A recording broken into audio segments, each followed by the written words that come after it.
Welcome to the solar eclipse at 29 degrees of Virgo, brought to you by the Gnomes.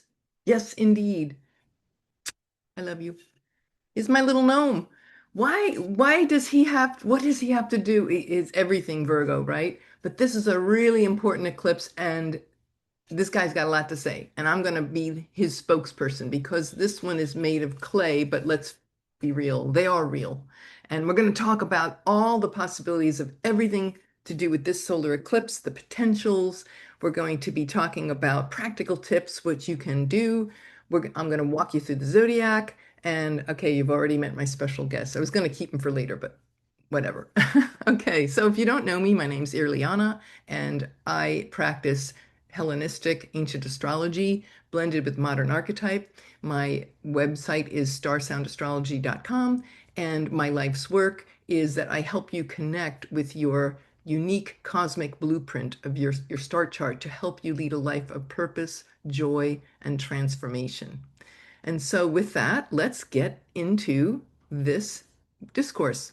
Okay, so with any eclipse, of course, they are always karmic in nature, right? By design. They just are. And it's always about major endings, major beginnings. This one is a south node eclipse. So the new beginnings that are coming and are ready to be revealed have to do with things falling away before the gifts and the opportunities can be given. And so this particular eclipse, so that's set, right? But this particular eclipse has a very heavy, and I'm going to say, I'm not going to lie here, it's got some significant heft, more so than just one that was not with one reason why, Saturn. Saturn is in the mix with these eclipses. And this one, Saturn is retrograde. He's back at the very late degree of Pisces, and he's making an opposition. So that's probably the biggest feature of this. This is a karmic degree, 29 degrees. Remember, we had our new moon last month. In the new moon was at 0, and this one's at 29. So it's the alpha and the omega, the two bookends here. So there's this huge Virgo south node emphasis of things falling away, Mercury being the ruler of this eclipse, right? Mercury rules Virgo. It is the yin, feminine, intuitive sign of Virgo. But the Saturn opposition, let me pull up the chart here. So here it is for Washington, D.C. And as you can see here, the chart for the United States, we use, of course, capital, it's pointing, it's pointing right here to Saturn, right? And I'm using, of course, as an ancient astrologer, whole sign houses. So this occurs in the ninth house for the United States. And the ninth house, well, many things, belief systems, higher education, higher knowledge, mystical, occult knowledge, spiritual knowledge, right? This is all part of the ninth house. And it's also the area of justice, the justice system, doing things, making things right. And so with this opposition, as you can see here, it makes this kite. It looks like literally a kite. And so when you get a kite, which is a somewhat rare configuration, look at the point of the kite. It's pointing to Saturn. So this engine, the fuel, this eclipse is fueling what? This dissolution of reality, the dissolution and the exposing and the revealing of corporate greed, deception, fraud, all of those things, right? Things done in secret that were very harmful to on the collective in our society, right? Saturn ruling politicians, politics, government in general, systemic. This is called the end of the system as we know it. Now, I know that can sound really scary, and I have to say, look, it's not, these are never jolly joy rides. However, there are things that are, you have to remember, there are things that are coming to the surface that want to be expressed. And when we are willing to be in faith and let go and cultivate a strong foundation of faith, these things can happen, okay? They can happen. And we can be a part of it. We can be part of the solution and not the problem. So the kite here, the point is Saturn at this very retrograde, right? We're reviewing, we're going back over. We want to map out our dreams and our visions that are going to have heft and legacy, right? Saturn in Pisces, the final degrees, is like this is your last chance to lay down a foundation that will be lasting, that will last beyond you. What kind of legacy do you want to lead? What kind of legacy do you want to leave? What kind of belief systems need to be retired because they're old and they no longer serve us, whether they're spiritual beliefs, political beliefs, any kind of beliefs, right? This is a complete overhaul and a restructuring of what we know to be our reality. And so this North Node eclipse, South Node eclipse is happening, like I said, two very karmic things: the karmic degree, 29 degrees, the karmic planet leading the kite. And of course, it's still in that very tight conjunction with Neptune.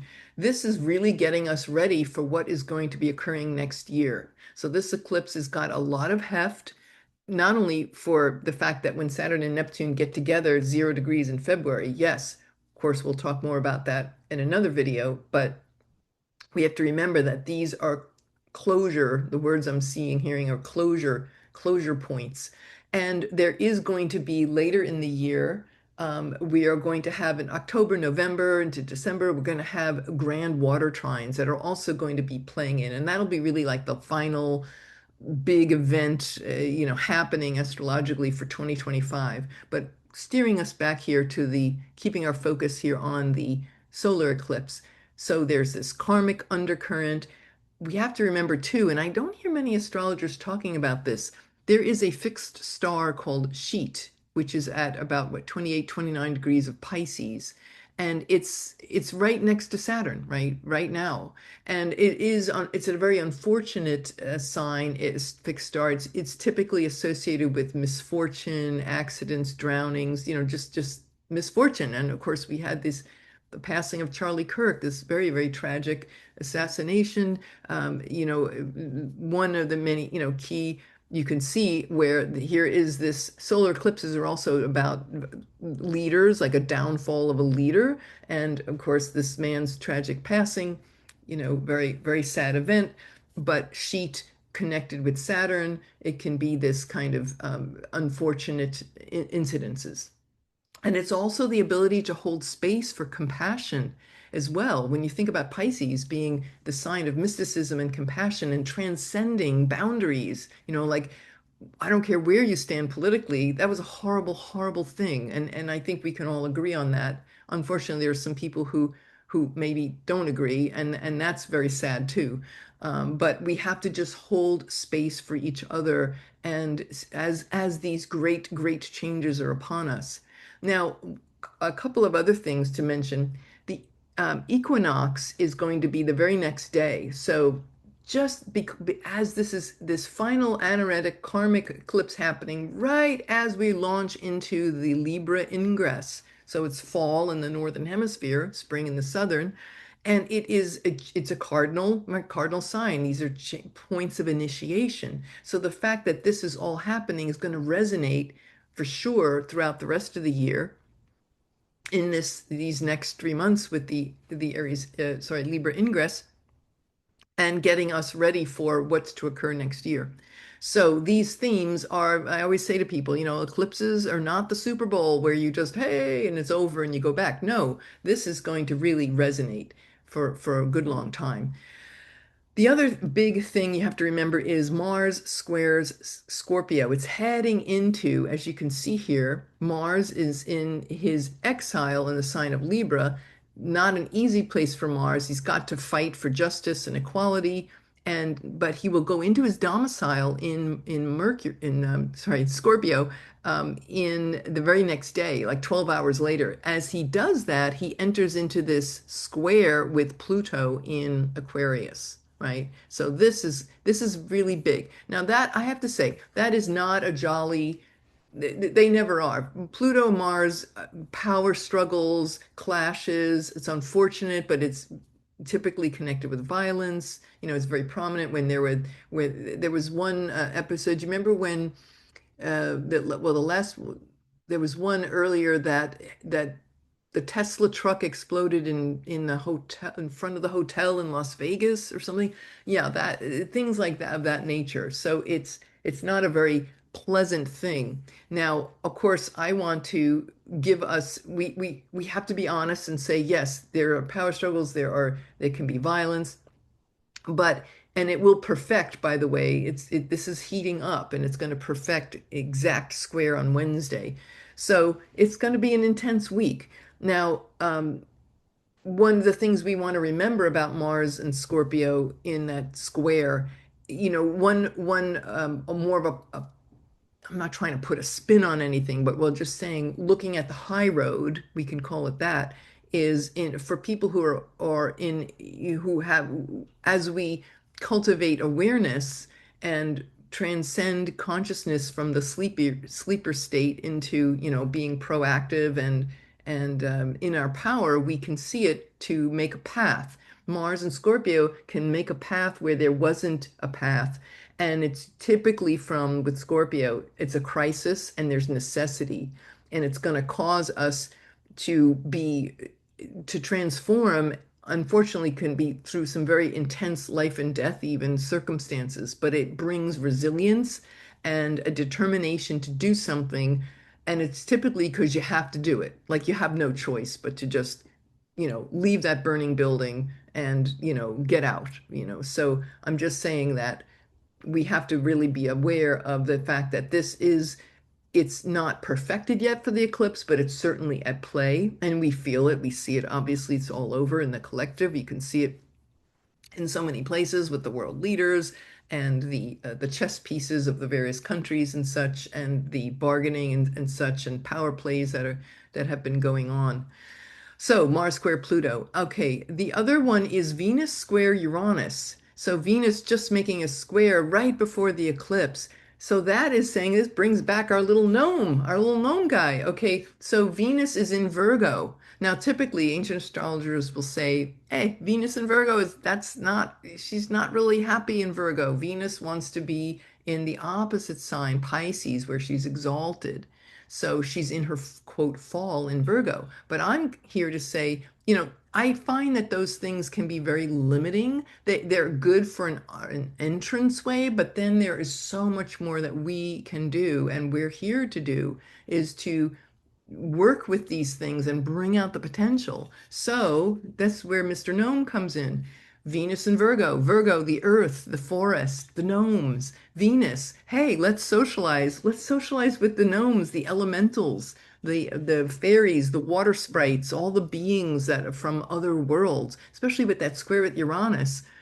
It's we interrupt this programming, Uranus and Gemini. Oh, guess what? We can connect with realities and life that is not out in our little, human domain. It's Uranus and Gemini is saying whether it's an ET or a gnome or a fairy, it's these intelligences that lie beyond. And so that's something that I really invite you to do is to go out into the woods, earthing, grounding. This is a very important time because the earth is really saying at 29 degrees of Virgo, what is that saying? It's like, look, the earth is done. We're done with living this kind of raping the earth. Uranus and Taurus showed us that. It's still going on, and this is it. Like it's not going to take anymore. This rapacious use of resources without any consideration for, I have to say, with what's that show? Selling Sunset on Netflix. It's that the I watched it when I'm like I just need a break, something mindless, and so I watch these episodes, and the women are beautiful and fabulous with these gorgeous outfits on, right? And it's just kind of fun to watch this like fashion parade. But all I can have thought about with Uranus being in Taurus all these years was it's been on like 8 seasons or something. Well, it's like, oh, okay, yeah, you're selling this house for $12 million, but hello, like where's your water going to come from? The Hoover Dam is at these really, really low levels, and what happens if it's getting dangerously close to what they call dead pool? And if that happens, like sayonara Los Angeles, like, hello, where are you going to get that from? And so we have to think about, but these people are so caught up with, these gorgeous homes and the $12 million and such. And it's like, are we thinking about the earth? What's going to happen? You spend $12 million and you have no water coming out of your faucet. So all the Picassos that you've hung on your wall and your built-in swimming pool and all, it's like, I gotta do, take the take the chlorine out of the swimming pool and drink that. This welcome to the eclipse. Look at the resources and how we have not looked at, and the karma, right? With that Saturn leading the kite, the karma that comes from not honoring the earth, but also a chance to, again, there are solutions, but we have to be Saturn, disciplined, responsible, where we have to be willing to make sacrifices in order to get our earth moving again. It so wants to give to us, but we have just been so unconscious collectively. And where have we not, with Virgo too, it also speaks to not just the earth, but where we have not tended to ourselves, our care, our self-care, our health. We think about the health of ourselves, the healthcare system, it's absolute disarray. So this corruption, I call it the karma of big pharma, the Pisces Virgo eclipses. We see so many headlines that speak to these things, and the all for greed, are you making people well, or are you just making money? How well are we? We're chronic red flag, red, what is that called? Code red, with chronic disease. We're like the only country, we are the sickest country in the world.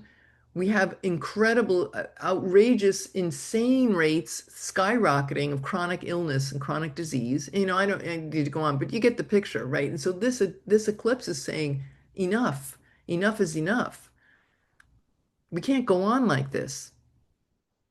And finding the solutions that are the normal, rational Virgo, right? Let's be efficient and let's figure out solutions and use our head. And Mother Earth is like, yeah, well, we have God's pharmacy, in the forest. It's always been there. So this is an invitation to reconnect in a new way, and in a way that's where we can lay down a proper foundation that will be sustainable for generations. So health, the health of ourselves, the health of our planet, service, the service industries, nursing, anywhere where we do service, the workplace, the office culture, all of that is the way in which we have been doing it is toxic and it needs to go. And there is something new that the universe wants to show us, and we just have to trust. We have to be smart, we have to trust, and we have to be active participants, right? Pluto and Aquarius is like, guys, no more observing. You participate. This is there's no observing anymore. We're done. Like, you got to get up there, roll up your sleeves, and be a part of the solution and not complain about the problem. So farms, agriculture are also areas with Virgo farms. You read about, there are vineyards in California that are being plowed under because people are drinking less alcohol. I think a lot of it has to do with there's inter with the pharmaceutical drugs that you can't take alcohol. So there's all this change going on, systemic collapse.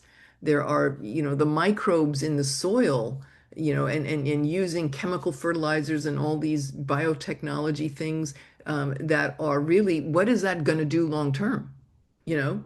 And where we have, with the gnomes again, there are amazing documentaries about mushrooms and I can't remember the name of it, oh gosh, it escapes me, but there's the science of fungi and the living networks that come that are intrinsically part of the earth and its design, and what happens when we farm in harmony with nature. When you think too, I mean, look at where we get our food. Virgo's also the food supply. Look at what do we do? You go into a supermarket and I hate it. You go into the produce section and everything in the last few years, you can barely find any fruit or vegetables that are just sitting out there for you to pick. It's in a plastic bag. See, this is what I'm talking about. This karma of the disconnect that we have with the earth. To have to feel a pepper or a banana, or, a mango or what oranges and all that through a bag. It's like there's a disconnect there. And then to say nothing of the microplastics, right? That's new in our understanding of things. This has never been seen before, but these things are coming to the forefront to be reckoned with. Now, I want to say that it all sounds very doom and gloom, but here are the things that we can do, right? So I promised you I'd give you good things. Okay, obviously, reconnecting with the earth. The earth wants so much, and it doesn't really take a whole lot. I want to take you back to, remember 2020? Who could forget, right? When it was in the middle of March is when we all went into quarantine. And do you remember the photos that emerged from Venice, the Great Canal in Venice? Within days of the whole city shutting down, what did they spot in the canals of Venice? Dolphins. Dolphins. They started swimming. Now that the huge cruise ships and all these other things were all gone, and all that, what's that word? Koyaanisqatsi, the Hopi term, life out of balance, right? Big, big term for this eclipse. But it's the attempt to say, look, you know what? All you got to do is give them a chance, and they're so forgiving. They came right back. They came in. Of course, they disappeared when things went back to quote normal, which is really, abnormal. That's the norm. So the dolphins coming, and there were also other reports, I won't get into it, but there were sheep. They were funny to watch. These sheep would come into these villages in the UK and they'd just walk down the street like a pack of bikers on their Harleys. This whole bunch of sheep coming to town. It's like it just was such a wake-up call that we have been so divorced from that. And this is a chance for us. This is the last gasp of please, is somebody listening? And yes, we are. There are enough of us, and I have every faith that we can turn this around. We don't have to go down the road of this biotechnology, farming, and the horrors of all that. You can read about it in the news, and certain people blog about that. Some great Substack writers. Can't think of exactly the person's name right now, but you can look these things up. But again, being empowered. So so earthing, right? Going in there, talk to the gnomes. They want to talk to you. They're there. I actually had a dream when I lived in Sedona. I had a live dream. It wasn't a dream. It was like this real contact with gnomes. It was really trippy. So I know in my heart they're real. This is just the reality of things that has been squashed since the modern age when Rene Descartes came along and said, I think, therefore I am, and started this whole age of reason, which I call the age of treason, because here we are, right? How's that? What was it Dr. Phil say? How's that working for you? Right? So using reason to figure things out instead of connecting with the balance of the reason and divinity together coexisting and other worlds and not shutting them out. So Jupiter in Cancer, guess what, guys? Grow a garden. It's not hard. You could do pots if you don't live in, say you have an apartment or you don't have much space, you could grow things in pots. There's this great guy, and I'm going to put his link in the YouTube below, in the comment section below. He has a YouTube channel. I don't know what his name is, but it's called Creative Explained, and he's got like over 4 million subscribers. He's an amazing man. He must be a Virgo. And he has these cute little fun with musical shorts about how to take kitchen scraps and things and how to grow your own food at home using these easy little methods and sprouts and you could even grow like a whole avocado tree in your house. I mean, it's like not a tree. How to make it into a vine and have like tons of strawberries, avocados, it's incredible. So, there's another, and it's fun, and it's like, and what is Jupiter in Cancer? it's in Jupiter's in his exaltation in Cancer. There is enormous intuition, prophetic information, which Jupiter is very, very connected, include in, has to do with prophecy. With Cancer, the intuitive, the emotions and the connections and the comfort and the security we find when we are connected with the earth and with, of course, Cancer, water, our emotions, our memories, all this comes back online. So anyway, so yes, crisis point 29. Yes, there's grief. It's okay to grieve. We'll have ups and downs. It's normal, right? Whenever something passes away, allow ourselves grief, the breakdown, but there's a breakthrough. Mars square Pluto will bring up a lot. But again, the resilience that comes from saying, I will triumph. I will see this as an opportunity to bring light in where there was not light. Now, the good news too, going forward, you got your grand water trines happening October, November, very cleansing and healing. Talk about floods. Floods, well, hopefully, but got to prepare. Floods, like floods in the world, but also floods of tears and enormous emotional releasing and healing that's going to be available to us as Mars, Mercury, and Venus, all the personal planets, will be making trines with the Saturn, Neptune, and Pluto, and Jupiter, and Cancer. So these water trines, it's going to be really, really powerful, and it'll help us with this energy that with the eclipse and with getting ready for next year. These are the times, this is when we dream. What is it that we want to dream into existence, and what needs to be healed so that that can be realized?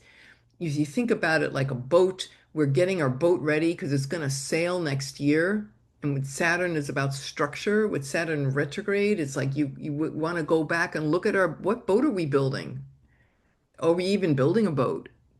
Yeah, you're gonna need a boat next year. If you didn't start now, you immediately, if not sooner. And this is the time of going back over and our plans about our ideal life and the structure to fulfill on that. And you think about, let's say there's a little hole in the boat. Well, we got to go back in these next 4 months or so, or retrograde, Saturn's retrograde. We're going to go back and we're going to plug up those holes. We're going to make sure that this is a fit ocean-going vessel when it sets sail, right? So, and what is that boat, quote unquote? Well, think about Saturn and Pisces. It's our spiritual disciplines, our devotions, the mystical, transcendent side of life, literally scheduling time and space into creating sacred spaces and time in our day and that commitment and what do we have to sacrifice? Watching Dancing with the Stars? Okay, it's all right. We'll do it, because what is it that's going to be long term, right? So manifesting, so get your visions together, you're manifesting in order because next year things are going to move very, very fast. And I have to say, not even next year, but when Mars will square all the Pisces Virgo eclipse points, when he enters Sagittarius in November, December, and then he goes out of bounds in December, which is going to be the subject of another video about out of bounds planets. Pluto's already out of bounds. It went out of bounds a few weeks ago. And so this is the first eclipse that, unless you're over 70 years old, you wouldn't know. I mean, we have not seen Pluto out of bounds in 70 years. So this is the first eclipse that we're experiencing with Pluto out of bounds. Well, Mars is going to go out of bounds too. In the in December. So that is going to, another subject for another time, but things can be very intense and fired up. So we definitely want to be very, very careful about our health and our immune system. You think about the gut. Mercury rules the gut and the colon in the colon and the large intestine in Virgo. Mercury also is a ruler is the respiratory system, right? So our breathing and such. So breath work, immune system. 80% of our immune system is in our gut. I don't know if you knew that, but yeah, came out a few years ago. We always just think, oh, it's the thymus, it's the thymus. Well, yes, the thymus is important, but the gut, like, hello, right? So what are we putting in our gut? Can we clean our colons? Right? 29 Virgo is like, please clean your colon, because then you can tune in on higher levels. The colon is, in esoteric circles, the colon is the flesh body of the Kundalini. So Kundalini yoga is awesome, right, for getting our breath, and it alkalinizes our body, it oxygenates our body. When our body is on that higher frequency of high oxygenation, guess what?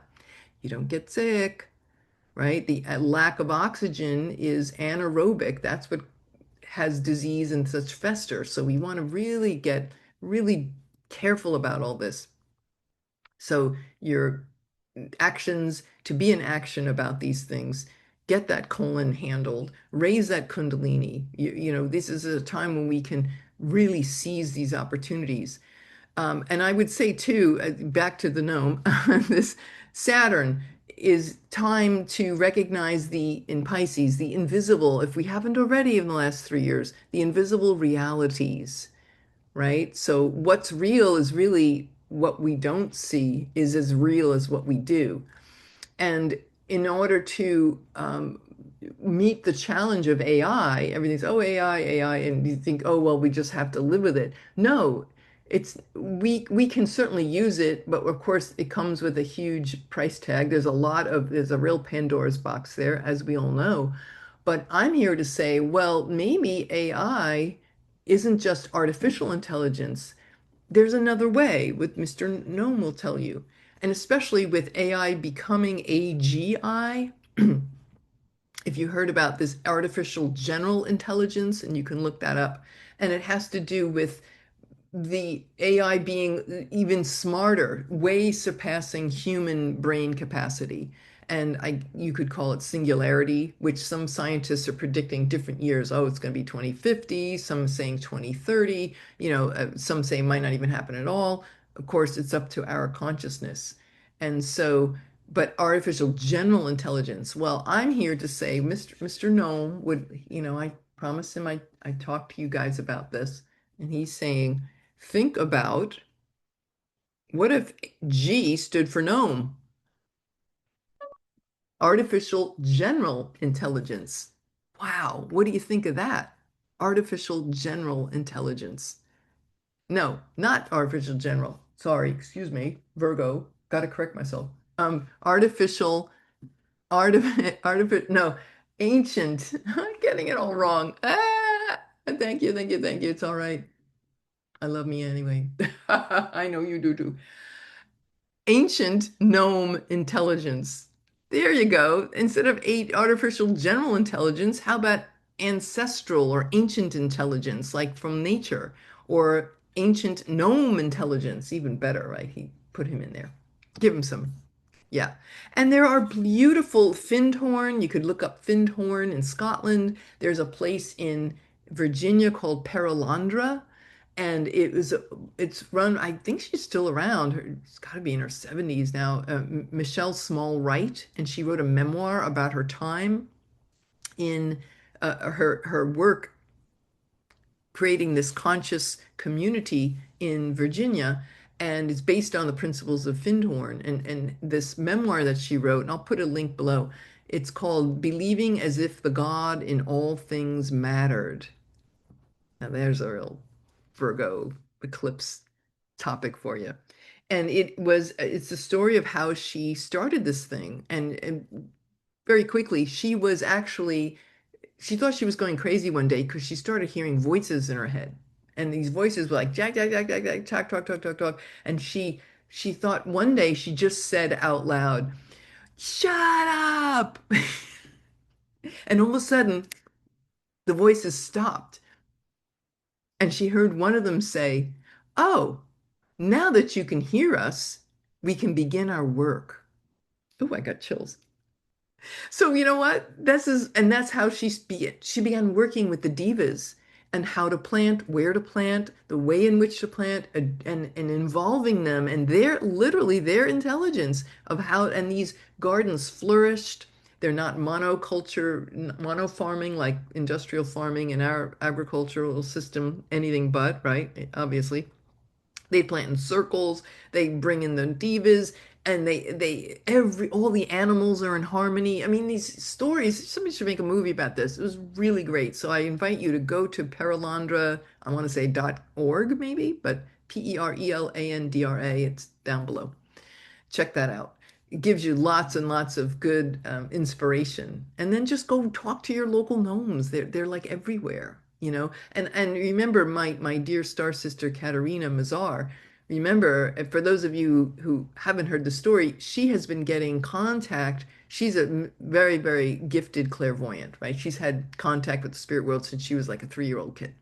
And she only just as Uranus was entering Gemini, she got this I immediately linked it to the astrology, but she was woken in the middle of the night, but this was like somebody, a physical energy of somebody pressing on her arm, like nudge, and it nudged her awake.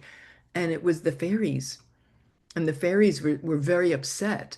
And in the neighborhood, we got these big, very tall, high I guess they're like high-speed internet data transmission towers. They used to call them telephone poles, but there's like this new evolution, which are really, really, really scary. And they were very upset from the energy that the 5G and all this emanating. So I'm just saying this because they are real. She has had real contact. I have had my own experiences and just really the willingness for us to go beyond everything that we thought we knew about nature, about or the fear of letting go of our rational minds and just trusting and saying, oh my God, I'm talking to a gnome. It's like, yeah, you know what? Now it's time to tell your friends, especially those people that read the New York Times, that like think you're crazy. New Yorkers, I couldn't have it. I'm from New York. I mean, people would be like, "What? Are you crazy?" I don't care anymore. I don't care. I stopped caring a long time ago. But now is a time for everybody to get on board and consider, and the invitation is waiting for us. And we have to be the one to go in there and say, okay, all right, this is how it's going to be. All right, so last thing, houses. Where is all this happening for you in your chart? Where are these eclipses happening? All right, so for Aries rising, for Aries or Aries rising, it's more use your rising sign if you know it, because it's exactly where it lands in the chart. For Aries rising, it's going to be in your 6th house. So what is the health routines of your health, the health of your health, right? There are old ways that are toxic that need to be replaced and moved into and embraced, more mystical levels. Certainly your workplace service routine is all changing. And the opposition, right? The kite is pointing to the 12th house. So embracing these mystical concepts and bringing them into our daily life, would be for you guys, you Aries rising. Taurus rising, this is going to be in your 5th house. So this has something to do with your creativity, if you have children, your kids, creative projects, things like that. There are routines and there's ways of being that are falling away. And what would it take with recognizing pleasure too, love and romance and pleasure? And there's some upgrade that needs to happen. Maybe we're just we've been overworked and we don't have find time for fun. Well, hello, right? At least you can date a gnome, They don't even ask for commitment. They're just so unconditionally loving and they're cute. So if you like short men, you're in business. If you don't, it doesn't matter. They get over it and they'll still love you anyway.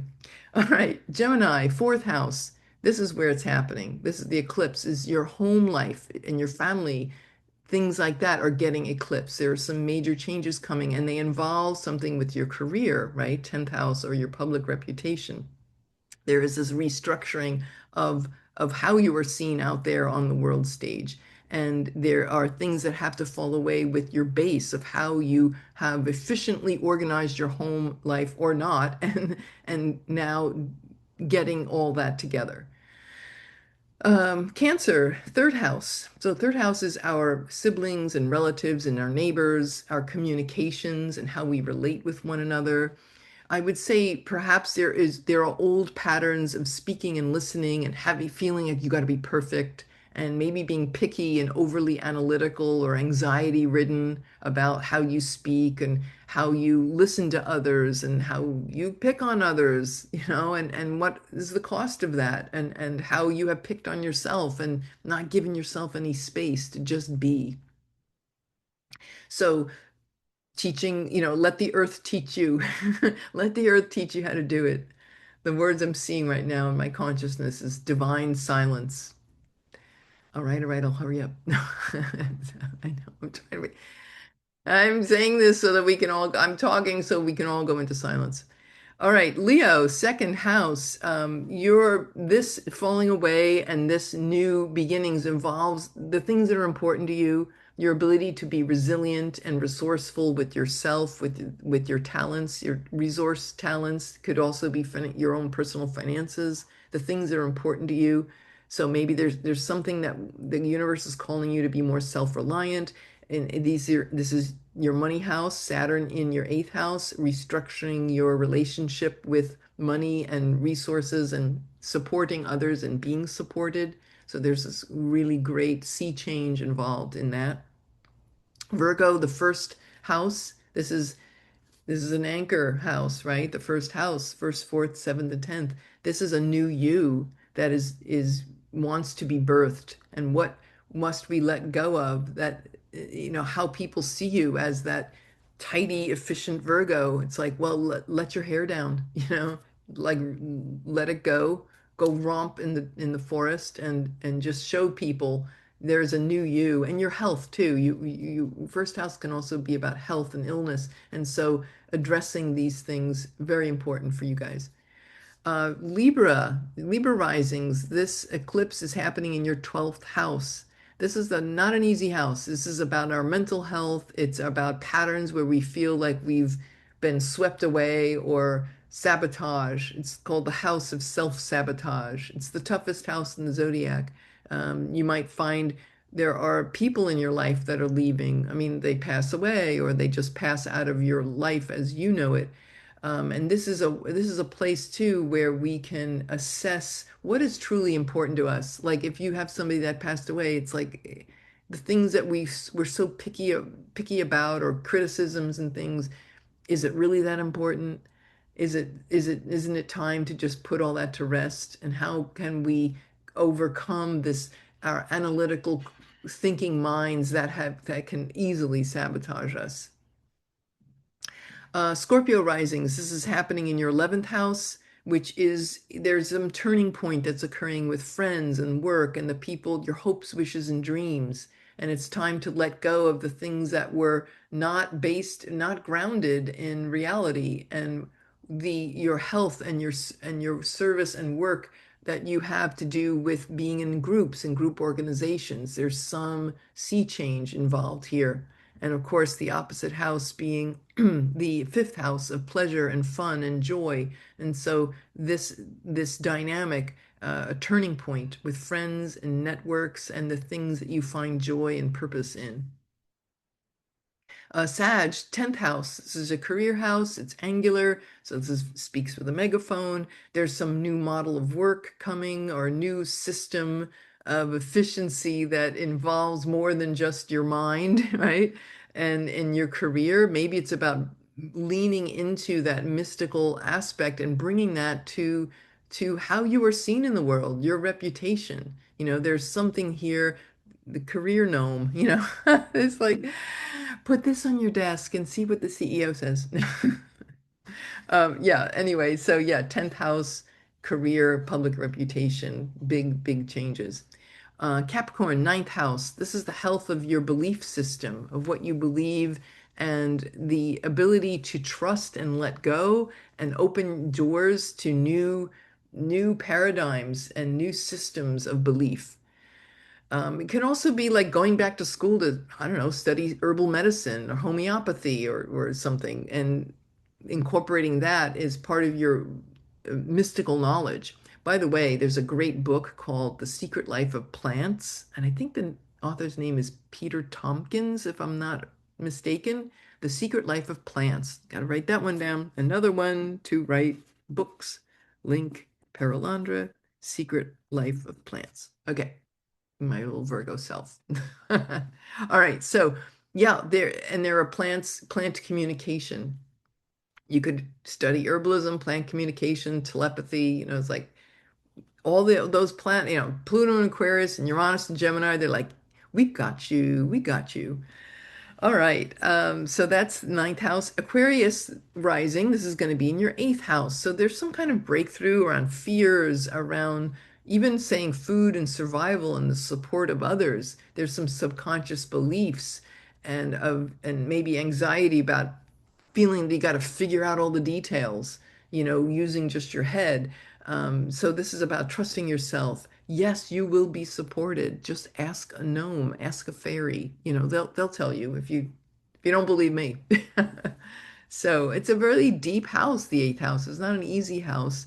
It's certainly not at all. It's a financial axis again, and so you're looking at your money, your debts, the soul debts that you have, what you owe someone else, not only as in terms of money and credit cards and such, but what a soul debt of what they owe you. So that's all at play.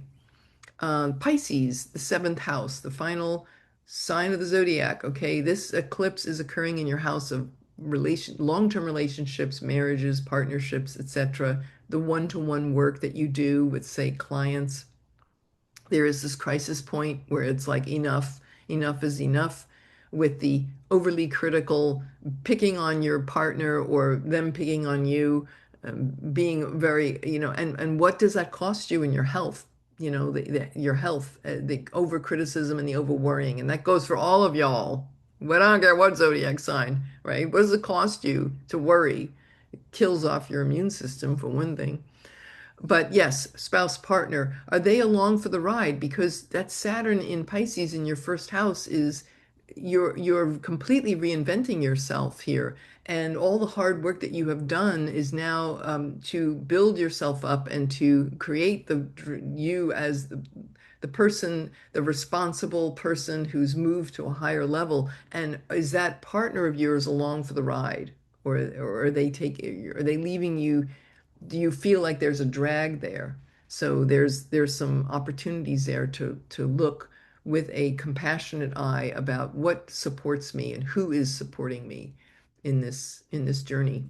Okay, that's all I have for you, and I hope you've enjoyed that. Please do like, share, subscribe, and let me know how you're doing with this eclipse, where it's occurring for you in your chart. And I look forward to the next video and seeing you all very, very soon. Okay, much love. Mwah. This is Irlianna Samsara, StarSound Speaks, starsoundastrology.com. Take care now. Oh, and he says bye too. Okay.